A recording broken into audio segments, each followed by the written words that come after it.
Lorsque vous arrivez au Saguenay, de chaque côté de l'autoroute, c'est la forêt résineuse, notre forêt publique.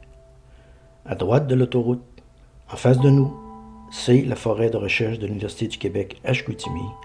C'est le centre de recherche Simon-Couche avec le lac Simon-Couche à son centre. L'université est dotée de la fine pointe de la technologie pour prendre des mesures et étayer leurs travaux. Toutes leurs mesures, ils les partagent et ils reçoivent les données d'autres centres de recherche répartis à travers la forêt boréale mondiale. C'est aussi le lieu de formation de nos futurs ingénieurs forestiers, où ils apprendront la pratique des meilleurs traitements sylvicoles modernes dans le cadre d'une approche écosystémique de la forêt.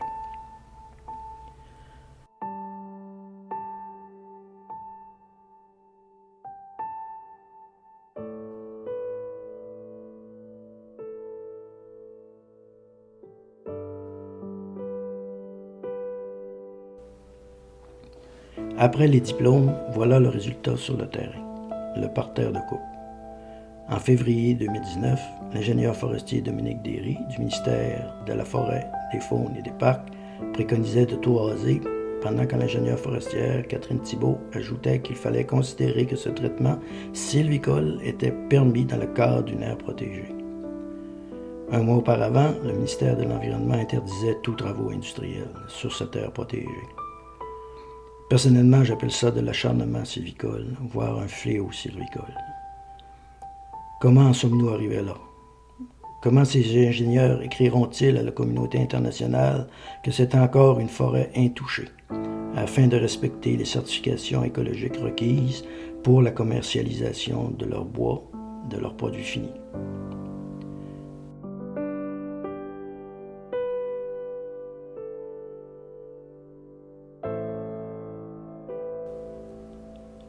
Tout cela a commencé en prétextant l'urgence d'une coupe dans le sapin attaqué par la tordeuse, afin qu'il ne perde plus de valeur commerciale et qu'il appauvrisse les industriels.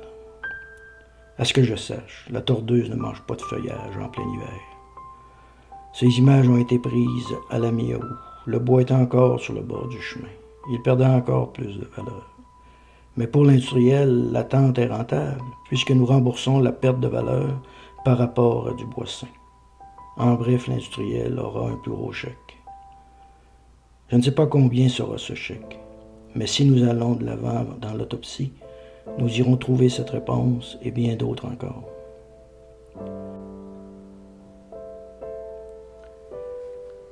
Huit ans après sa mise en place, le nouveau régime forestier québécois, qui mise sur l'aménagement écosystémique, a besoin d'idées pour s'améliorer.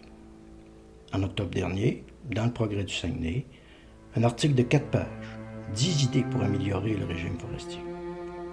À voir, on voit bien qu'il faut l'améliorer. Une des idées, libérer le génie forestier pour s'adapter au changement climatique. Ça fait 40 ans qu'ils sont supposés s'occuper des résidus forestiers et regardez ce parterre de coupe. Les papiers disent qu'il y en a de 2 à 3 mètres cubes par hectare. 2 à 3 sécheuses conventionnelles par 9 terrains de maisons de 100 par 100. N'oubliez pas, il faut additionner les souches. Un non-sens. Selon M. Luc Boutillier du pavillon Kruger de l'Université Laval, certaines tables de concertation fonctionnent mal parce que des utilisateurs mettent des bâtons dans les roues des compagnies. Sa solution? Moins de paperasse aux tables de concertation et plus de visites sur le terrain pour les participants des tables. Ils pourraient constater la réalité opérationnelle. Nous survolons les résultats de la réalité opérationnelle. Ils sont éloquents. J'ai siégé sur une table où je relevais les travers de fonctionnement en faveur des compagnies. Certes, les tables ont des problèmes de fonctionnement, mais parce que la politique municipale contamine la neutralité de cette table de concertation. Les ingénieurs prétendent une chose et son contraire. Ils ont toujours raison et le bunker n'en fait qu'à sa tête.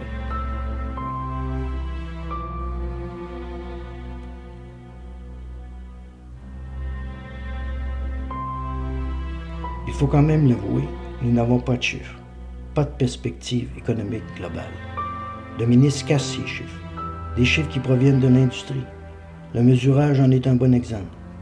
C'est l'industrie qui fournit au ministre le nombre de mètres cubes qu'elle a prélevés. Il serait si simple que le ministère soit relié directement aux ordinateurs des 750 abatteurs. Ainsi, nous aurions en temps réel la progression de la récolte provinciale. Il est temps que cela cesse et que nous présentions nos chiffres au premier ministre. Il faut déterminer le prix de la fibre. Il faut tenir compte de tous les coûts. Des coûts jusqu'à la prochaine récolte dans 50 ans. Le reboisement, les coupes d'éclaircies, refaire les chemins, tout. La méthode que je vous propose est bien simple. Photographier, géolocaliser et estimer le diamètre de chaque touche. Ainsi, nous pourrons estimer le volume de bois qu'il y avait au-dessus. La même méthode que les ingénieurs utilisent pour déterminer les volumes de bois braconnés sur les terres publiques. Nous pourrons aussi estimer les volumes de résidus forestiers laissés sur le terrain. Le dessus de chaque souche sera peint pour identifier l'espèce. Blanc pour le bouleau, rouge pour l'érable, vert pour le résineux. À vol de drone, nous pourrons discerner les différents peuplements et l'avancement des travaux. Évidemment, nous ne prendrons pas de peinture en bonbonne. Nous utiliserons du latex de dernière qualité, dilué au maximum. La peinture ne sera là que pour le look du moment. Nous acheminerons ces données pour les traiter afin d'obtenir les volumes de chaque espèce. L'abonné aura accès en temps réel à ces traitements. Nous pourrons déterminer en temps réel le coût de cette récolte. Nous traiterons ces données avec les méthodes de calcul de la Scandinavie. Le modèle est imité. Les comparaisons se feront en temps réel. Tant qu'à y être, nous nous comparerons au Brésil, le modèle à fuir. La méthode est simple, mais demande des bras. Évidemment, l'exploitation des données se développera au fur et à mesure que les travaux avanceront. En temps réel, nous comparerons nos données avec celles du ministre. Nous livrerons les résultats en direct à la maison. Mais nous sommes devant une réalité. Il faut ramasser ce dégât. Il est là. Maintenant, il faut faire l'inventaire. Il faut pratiquer l'autopsie. Nous devons savoir pourquoi cet écosystème est disparu alors qu'il était sous la protection des ministères de l'Environnement et des Forêts. D'autant plus qu'il était soumis au nouveau régime forestier. Je peux vous fournir beaucoup de réponses et que de la vérité. Mais il faut que nous sachions si ça vous intéresse. Vous pouvez simplement répondre au formulaire. Ainsi, nous pourrons mieux adapter notre offre à vos demandes. Merci de votre intérêt.